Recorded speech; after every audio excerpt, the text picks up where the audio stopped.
He had started a conversation on one of our websites, on our email, and a lot of people responded, so that's why we decided to have this event, so that Rick Wass and Mike could come in and kind of explain the history behind the tanks.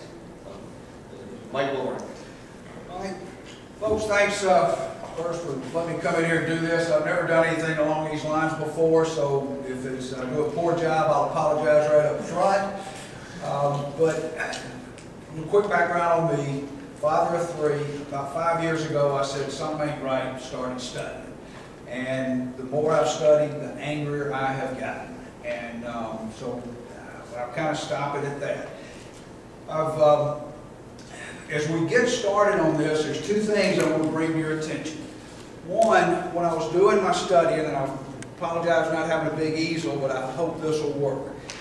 All this is a graph that is a number of filers divided by the population of the United States since 1913. And if you'll see, down here in the early section, up until about 1942, 5% of the people of the U.S. filed a federal income tax. Something happened about right here that shot that sucker up. And as I went through and reviewed that, I said, well, what exactly has happened? So that's just a graphical example of the history that has brought us from the beginning to where we are currently. So, as we get started on this, there's a thought process I'd like to kind of have you start with. That thought process is, do we have a responsibility to feed our children? Do we? I think everybody would agree that yes, we have a responsibility to feed our children. Do we have a right to feed our children? I think the answer is, of course, yes. Is that right a God-given right, or is that a right that is bequeathed by government? So that's kind of the objective of what we're going to be going through here as we go. So I'll look in the foundations of this nation. John Adams, if go ahead and go up, if you would. If anybody wants to read along, just up, don't click, go all the way up on this, so you can follow us at the previous page. Okay, right there. John Adams, when the defense of the American Constitution, 1787, the moment the idea is submitted into society that property is not as sacred as the laws of God, that there is not a force of law and public justice to protect it, anarchy and tyranny commence. If thou shalt not covet, and thou shalt not steal, were not commandments of heaven, they must be made inviolable precepts in every society before it can be civilized and made free. So we think about our original foundations. Life, liberty, pursuit of happiness. Pursuit of happiness, property. John Adams, property is an inviolable human right, not a government-granted right. Alexander Hamilton, Federalist 83. This specification of particulars, the 18 enumerated powers of Article 1, Section 8, evidently excludes all pretensions to a general legislative authority, because an affirmative grant of special powers would be absurd as well as useless if a general authority was intended. So, general welfare, 18 enumerated powers. Down here at the bottom, we got general welfare. Does general welfare supersede those 18? It does not. So, when they listed this, here's the powers we bestowed to govern. The states basically bestowed to govern. James Madison, Federalist 45. The powers delegated by the proposed Constitution to the federal government are few and defined. Those which are remain in the state governments are numerous and indefinite. The former will be exercised principally on external objects, war, peace, negotiation, and foreign commerce, with which last the power of taxation will, for the most part, be connected.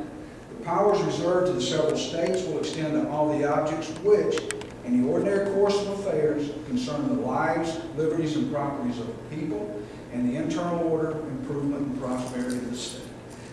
So just in overview, property is a God-given right to mankind. The federal government was going to be responsible for 18 enumerated powers that were bequeathed by the states. The local states were going to deal with the people. That's pretty much our foundation. I mean, does there anybody disagree that that was kind of the roots of where we started? Because you've got to know where we started till we can get here.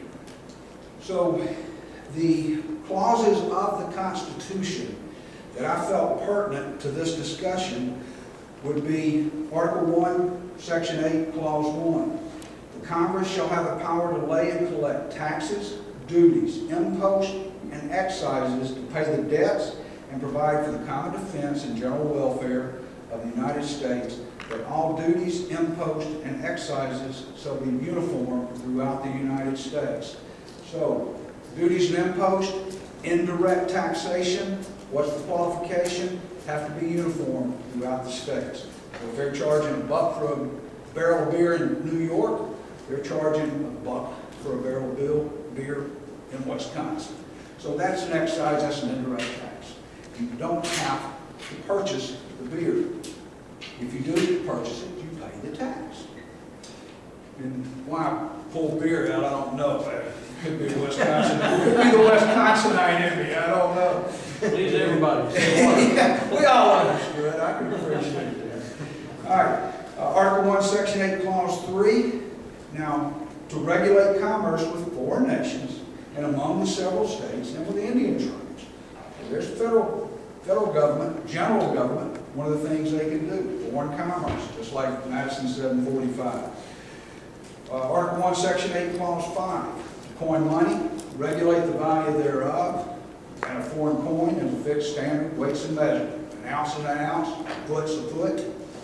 A dollar is 375.2 or 371.25 grains of silver. So, by an honest assessment anyway. But Article 1, Section 8, Clause 17. To exercise exclusive legislation in all cases whatsoever over such district, not exceeding 10 square miles, as may by session of particular states and the acceptance of Congress become the seat of the government, become the seat of the government of the United States, and to exercise like authority over all places purchased by the consent of the legislature of the state in which the same shall be for the erection of forts, magazines, arsenals, dockyards, and other needful buildings. What does that mean? The federal government, the general government, has authority over that 10 square mile plot called Washington, D.C., and if the states if the states cede landmass for a fort, for Great Lakes Naval Base over here, the federal government has jurisdiction there. Having jurisdiction there does not give the general government jurisdiction over everything outside of those designated and specific areas. So that's what it says. Article 1, Section 9, Clause 4. No capitation or other direct tax shall be laid unless in proportion to the census or enumeration herein before directed to be taken. No capitation. Everybody know capitation? Let me ask this. Decapitation. Everybody knows decapitation. Off with the head, right? Capitation. Head tax. A direct tax on that head that you have no way of avoiding. So, if they're going to do a head tax, it has to be based on enumeration and census. And that's why we have the census every 10 years. The same way we elect our legislatures. So remember that. Nobody knows capitation, everybody knows decapitation. So a direct tax is a head tax that cannot be avoided and must be apportioned based on the census. Duties, imposts, and excises are indirect taxes and must be uniform throughout the states and can be avoided by not buying the goods the taxes imposed on. Let me do a drink here.